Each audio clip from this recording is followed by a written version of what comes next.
Ya, shalom, saudara kekasih dalam Kristus, berjumpa lagi dengan saya Aliudin.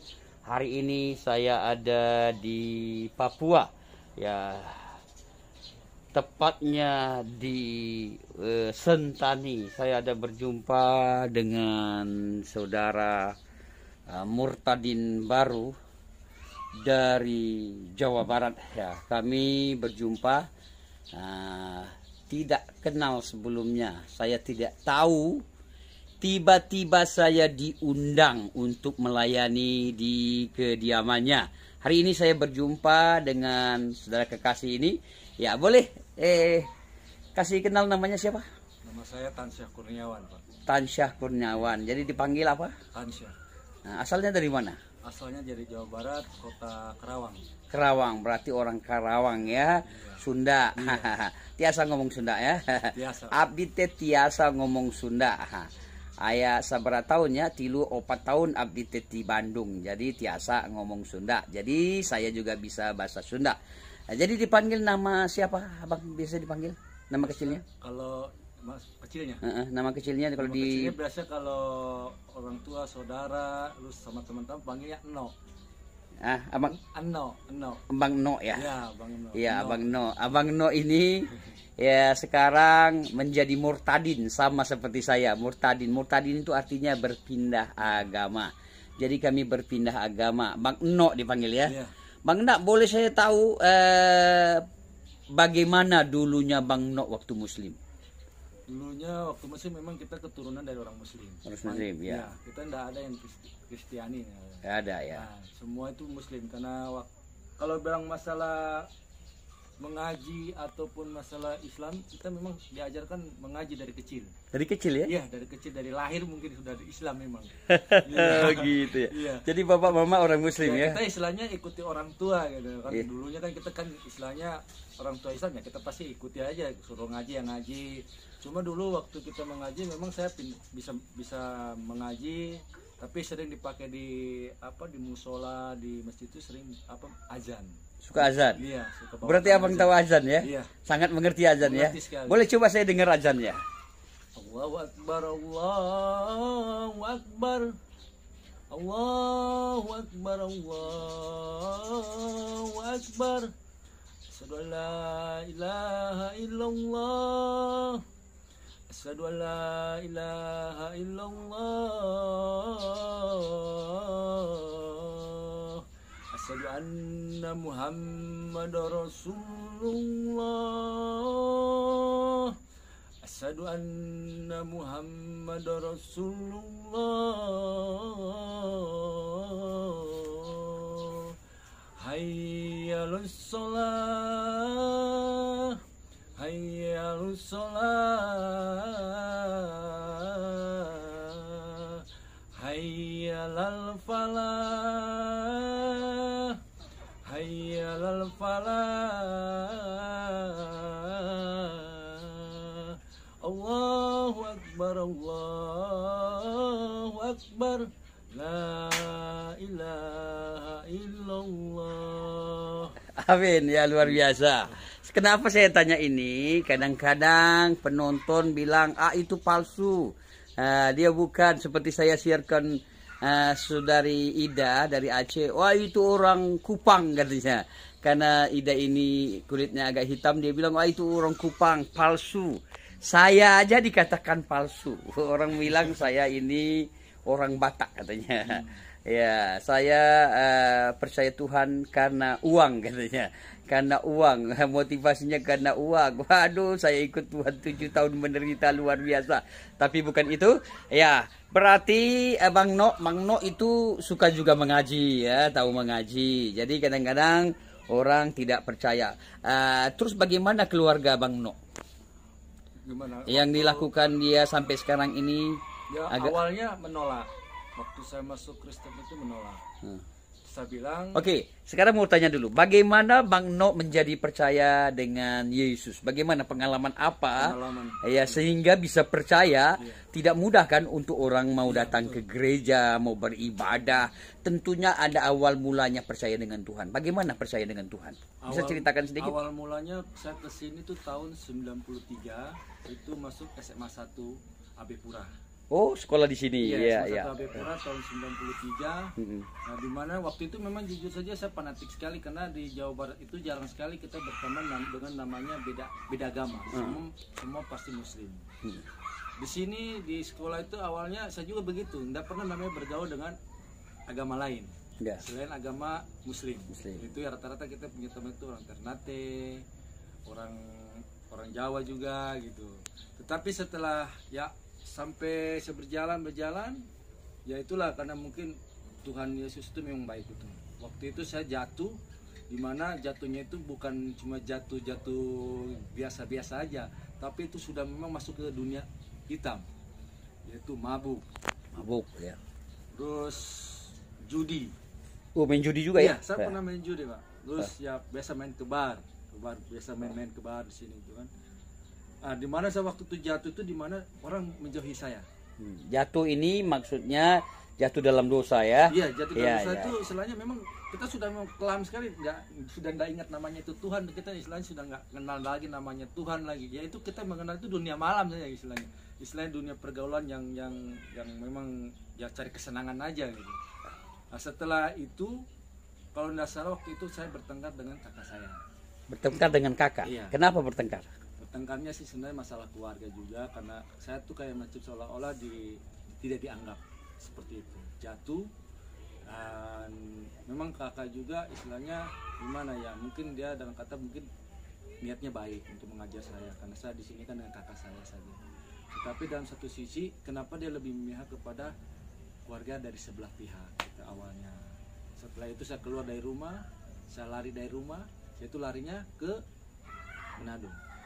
Lari ke Manado? Lari ke Manado selama 2 tahun. Ngapain ke Manado dan dengan siapa tinggal di Manado? Sendiri. Itu ya kita istilahnya ya luntang lantung aja Pak di Manado itu.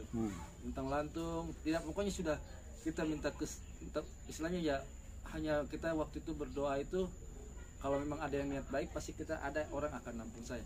Yang nampung itu adalah orang Kristen. Orang Kristen yang nampung. Ya, terus? Setelah nampung ya kita masa bodoh akhirnya dia bilang kamu mau kemana, saya nggak tahu, saya bilang gitu. Saya nggak tahu mau kemana, ya sudah kalau gitu kamu ikut saya ke rumah. Diajak saya ke rumah, biasa dia suka adakan ibadah keluarga, tapi saya nggak terlalu gubris karena dia juga sama saya itu dia tidak memaksakan saya harus masuk dia agama, tidak gitu. Intinya dia tuh hanya berniat baik menolong saya supaya lebih baik daripada sebelumnya. Nah, sudah hanya dia tampung saya di situ, tapi saya karena sudah tidak enak hati, akhirnya saya keluar, saya ikut teman pergi tambang emas. Tambang emas itu kalau tidak salah di Mohon, Tondano itu saya pergi semua itu tambang-tambang emas yang ada di Manado saya pernah pergi.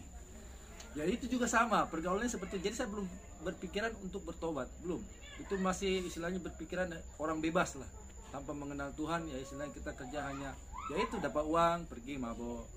Uang, iya kerjanya begitu aja. Mabuk kemana aja? Di mana mabuknya?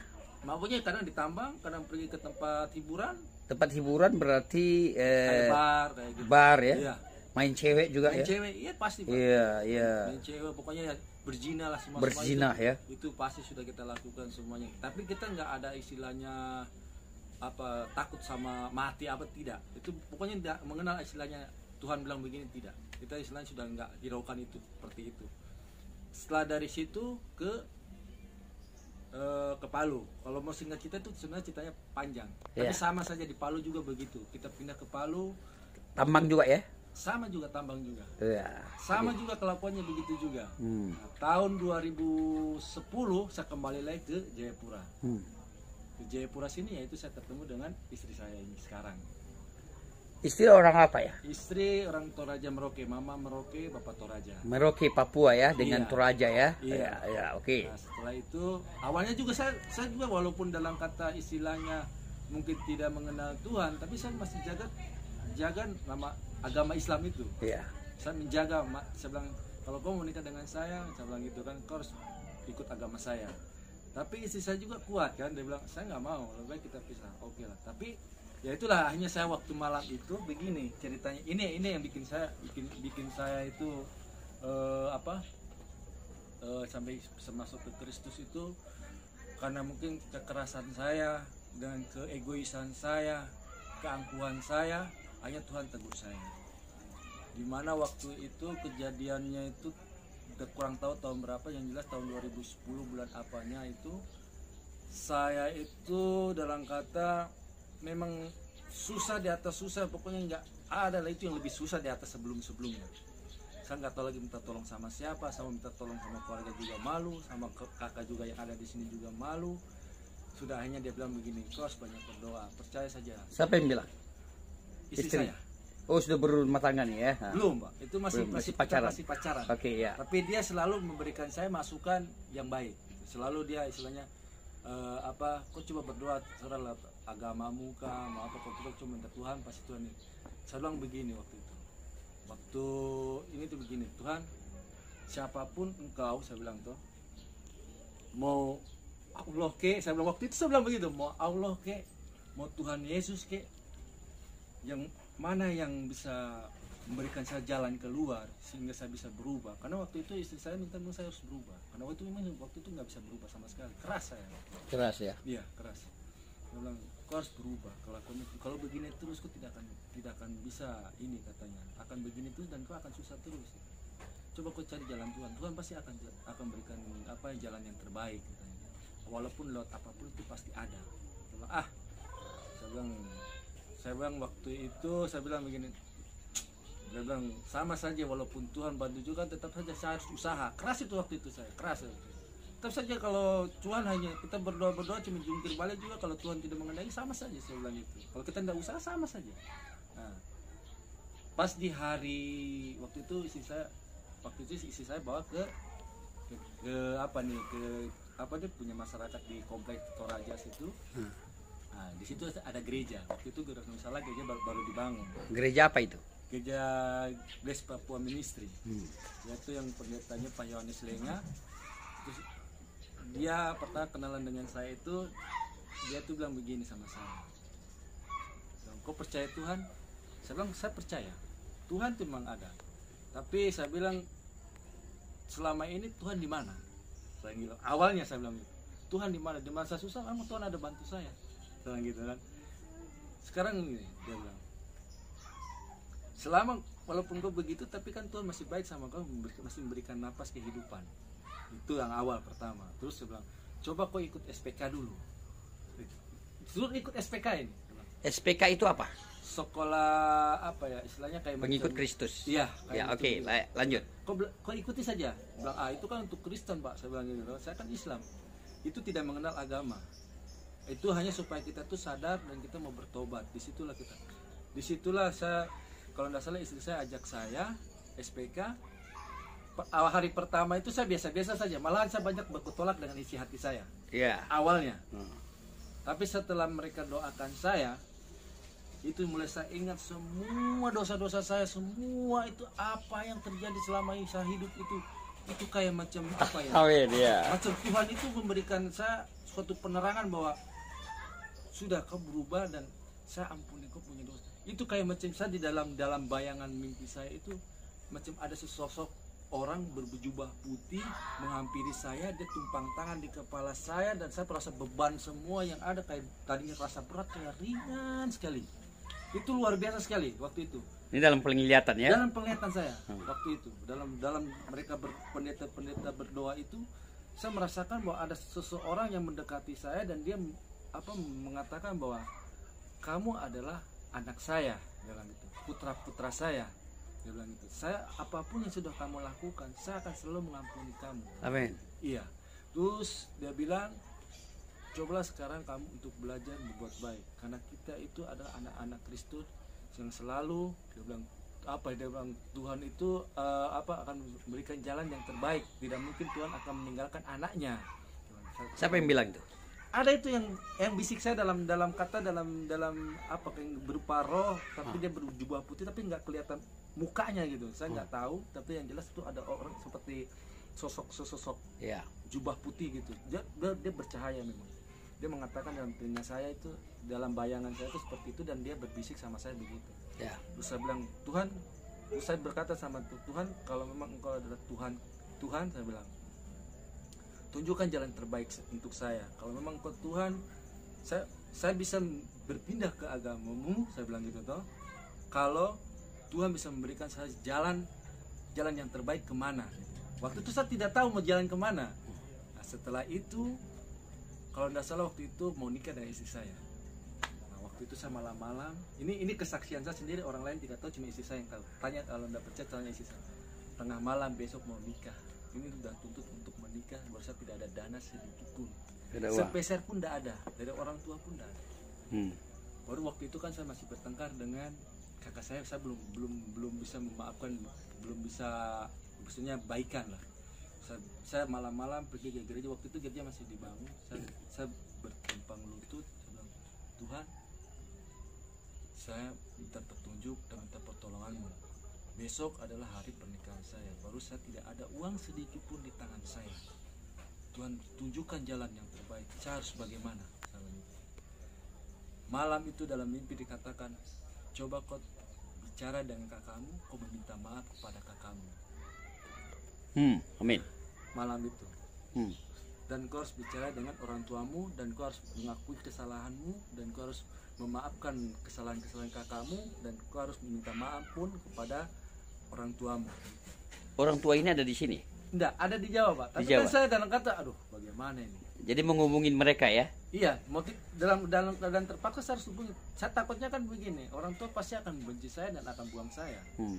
Karena saya rencana mau masuk Kristen, karena saya sudah waktu itu sudah mempercaya saya, tapi kan Bapak Gembala itu kamu harus telepon, dan dalam bisikan itu kamu harus bicara dengan kamu, harus bicara, harus berani bicara dan mengakui kesalahanmu. Saya pertama berat awalnya, tapi saya berusaha telepon malam-malam itu, Kak, selamat malam, ini siapa? Ini saya. Bahasa Sunda ya? Iya. Bahasa Sunda ya? Bahasa Sunda. Coba bahasa Sunda tuh bicaranya, bahasa Indonesia. Bahasa Indonesia, Pak. Karena kita udah lama di sini, jadi istilahnya waktu itu teleponnya pakai bahasa Indonesia. Banget teh. Besok saya mau menikah, gitu. Tapi sebelumnya saya bilang saya minta maaf, mungkin selama ini saya berbuat salah, dan saya bilang itu. Karena biar bagaimanapun saya bilang, dan bagaimanapun besok saya harus menikah, dan sekiranya saya bilang Teteh bisa mengampuni saya punya salah-salah. Terus Teteh tuh menangis. Teteh ini kakak saudara, ya. Teteh menangis, dia bilang, kok di mana sekarang? Kan dia kan nggak tahu kalau saya sudah ada di Sentani. Saya ada di Sentani. Oh iya sudah, tapi dia dalam kata masih marah sama saya. Bilang, kalau bisa Teteh besok datang kan, untuk menghadiri saya punya. Kan memang harus ada saudara atau orang tua yang datang, tapi karena orang tua tidak bisa datang, otomatis kakak yang harus mewakili yang ada di sini. Dia bilang, nanti dilihat sudah. Ya sudah, tapi sebelumnya saya pokoknya sudah utarakan semua saya punya salah, dan masalah maaf dia dimaafkan tidaknya itu saya tidak tahu, tapi nanti saya sudah merasa lega, sudah melepaskan satu. Hanya sekarang saya telepon orang tua saya, ini yang paling berat, karena orang tua saya itu kan fanatik sekali, jujur saya fanatik sekali dalam masalah agama Islam itu fanatik sekali. Kenapa dia fanatik? Sebagai apa dia di sana? Ya bukan sebagai apa, tapi dia mungkin berpikiran begini. Waktu dia bilang sama saya itu bahwa kita punya turun temurun tuh nggak ada yang agama lain, semua tuh Muslim, bilang gitu tau. Dan kalau seandainya kau masuk Kristen, bilang gitu, sama saja saya ini gagal.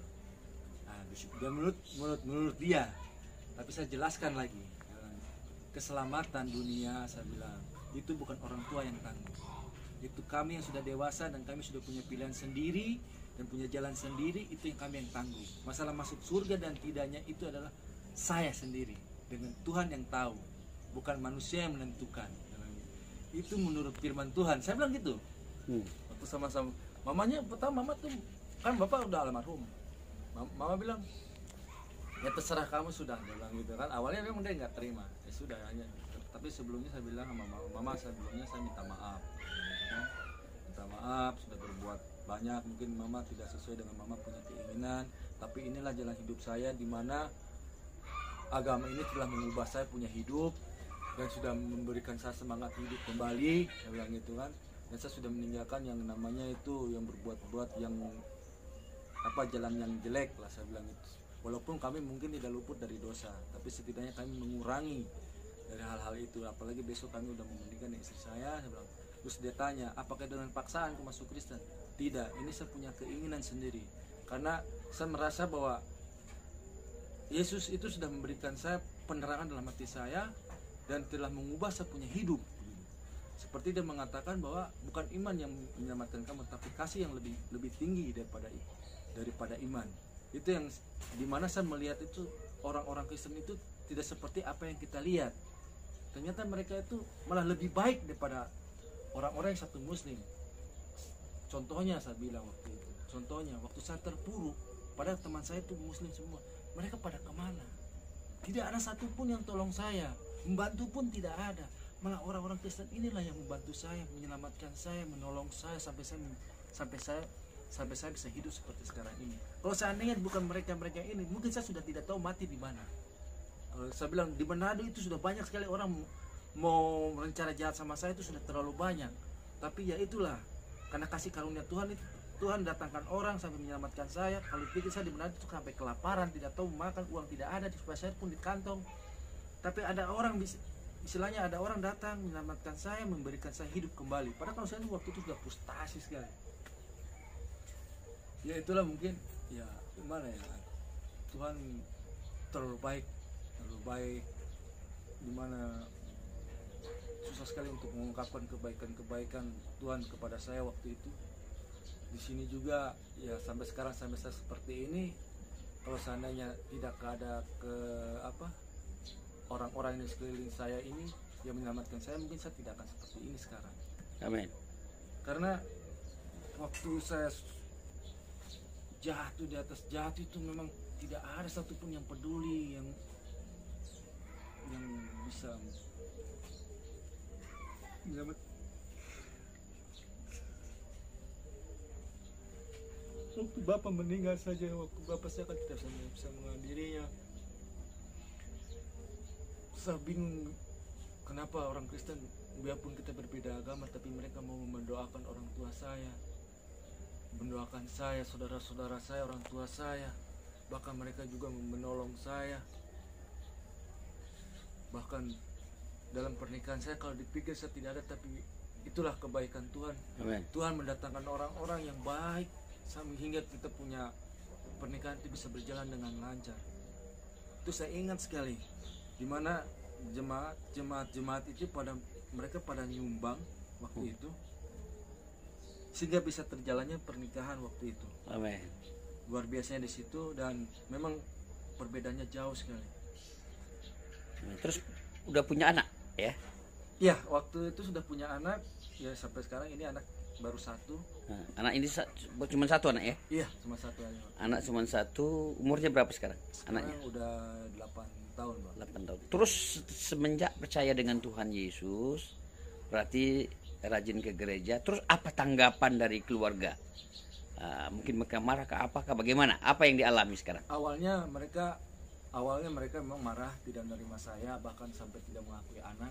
Tetapi setelah mungkin dilihat dari perubahan saya, dari tutur kata, dari perilaku, bahkan saya lebih banyak membantu orang tua daripada sebelumnya. Jadi dia percaya bahwa mungkin anak saya ini mungkin itulah jalan terbaik. Hanya dia bisa menerima sekarang. Amin. Sekarang keluarga bisa menerima ya? Iya. Bahkan saudara-saudara juga yang di Jawa sana, di Kerawang itu udah pada menerima saya, agama apapun, dia bilang.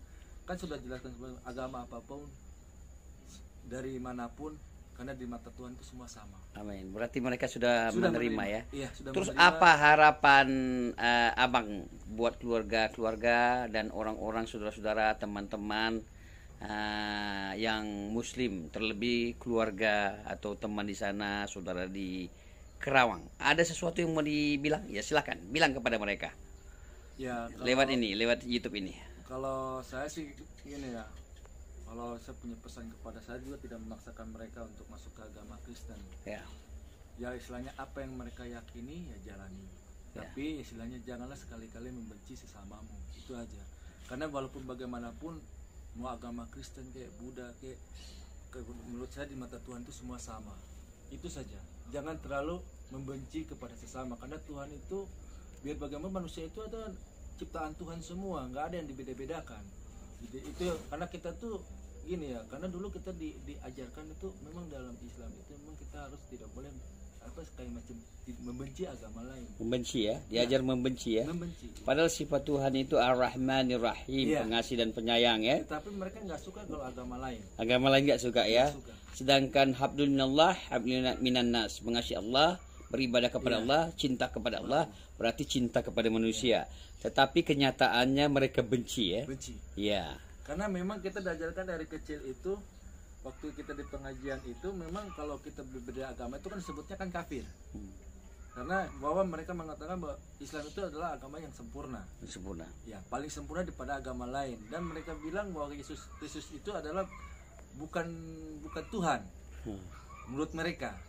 Karena itu salah satu ajaran-ajaran seperti itulah makanya mereka bisa membenci agama macam Kristiani, yang utama Kristiani ya dibandingkan Buddha. Mereka nggak pernah terlalu pusing dengan agama Buddha, Hindu. Ya. Yang utama memang musuh-musuh mereka pertama itu adalah orang Kristiani. Orang Kristiani ya. Padahal orang Kristiani dibilang saudara kita, Iya. kerabat kita, sahabat kita, saudara kita. Tapi entah kenapa dibilang kafir ya, kafir ya. Karena Saya membuktikannya juga di dalam kehidupan saya. Mereka menganggap saya ini jahat, saya ini nggak berguna, saya nggak berarti. Ya betul abang bilang agama Islam agama yang paling benar, agama yang paling bagus, agama yang paling sah di dunia ini sempurna. Padahal lihat di Iran, di Irak, di Baghdad, di negara-negara Islam mereka kacau ya, kacau, hancur. Yang saya tidak suka di agama Islam itu begini. Apa yang nggak disuka di dalam agama Islam? Di Silakan. agama Islam itu begini. Di Al-Quran itu kan sebenarnya nggak ada istilahnya kita harus saling membenci sesama. Tetapi kenapa di Islam harus membenci sesama gitu? Dan dia merasa bahwa Islam itu paling sempurna gitu. Sekarang begini, kalau di Al-Quran saya tidak dikatakan bahwa kita harus membenci sesama. Tetapi di situ tapi kita diajarkan harus membenci sesama. Gitu. Harus saling istilahnya gimana ya?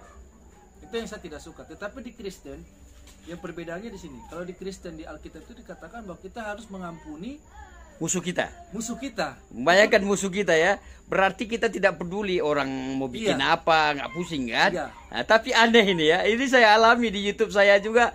Mereka bilang saya diserang saya kafir, laknatullah, haram jadah, macam-macam kata-kata kotor-kotor. Ya, tapi Tuhan tidak mengajar balas jahat dengan kejahatan ya. Itulah Itu kasih Tuhan. Ya. Yang membedakan itu sudah. Ya. Makanya saya di situ lah, karena saya kan orangnya tidak suka dengan kekerasan, tidak suka membenci orang. Karena saya pikir begini, sama manusia itu sama gitu. Kenapa kalian harus membenci yang insya Allah walaupun berbeda agama, tapi kan dia juga manusia, bukan binatang. Amen. Binatang saya disayangi, apalagi manusia. Di mata Tuhan itu semua sama gitu. Itu yang saya membedakan di situ. Kenapa kalian harus membenci dan harus istilahnya kadang-kadang saya nonton di YouTube itu kayak macam orang bilang tidak boleh ibadah. Sebenarnya kalau menurut saya kan masing-masing. Intinya kan tidak mengganggu sesama. Ya. Mereka mau ibadah kan mereka percaya sama Tuhan yang benar. Kenapa kita harus larang? Apakah kalian sudah sempurna? Kan tidak juga. Amin. Keselamatan itu kan bukan masalah agama yang menyelamatkan, tetapi kan kita dari diri kita sendiri. Amin. Itu yang saya tidak kurang setuju dengan ajaran Islam itu seperti itu. Tapi kalau seandainya kita hidup berdampingan tuh saya yakin tuh Indonesia ini akan damai. Amin. Aman. Terima kasih. Apalagi kita saling rangkul walaupun berbeda agama, kita tidak perlu lagi berpikir dia Kristen, kita Islam. Amin. Masalahnya tidak seperti itu. Saya yakin percaya Indonesia ini akan aman dan tentram dan mungkin sejahtera. Kalau hidup damai, Hidup ya, damai. saling menghargai, Iya, saling saling menghormati, ya. Apalagi Indonesia ini dengan budaya yang berbagai macam ya. Ada Hindu, ada Buddha, ya, ada Katolik, Kita harus mengakui itu. Kita nggak bisa harus dipisahkan dari agama-agama lain, nggak bisa. Itu yang saya kurang setuju dengan mereka punya prinsip bahwa Kristen itu begini, Kristen itu kafir, jadi kita nggak boleh berteman dengan mereka. Menurut saya itu nggak setuju. Itu aja sih. Ya, terima kasih saudara kekasih. Inilah kesaksian abang Peno, Bang Tansya Kurniawan, Abang panggilannya Eno, asal dari Kerawang. Inilah kesaksian kenapa saya masuk Kristen. karena saya merasakan bahwa mendapatkan kedamaian, mendapatkan kehidupan dan ketenangan dalam hati yang bisa mengubah hidup saya, di mana Tuhan telah mengubah dari hidup kelam, hidup hitam sehingga Tuhan bisa menghidup seperti sekarang ini, memberikan saya kesempatan untuk hidup lebih baik. Amin. Ya, terima kasih saudara. Nah, inilah saya dengan Bang Peno. Ya, abang ini asli Sunda, Jawa Barat, Karawang. Ya, terima kasih. Salam sehat, kuat selalu. Terima kasih, Tuhan Yesus memberkati.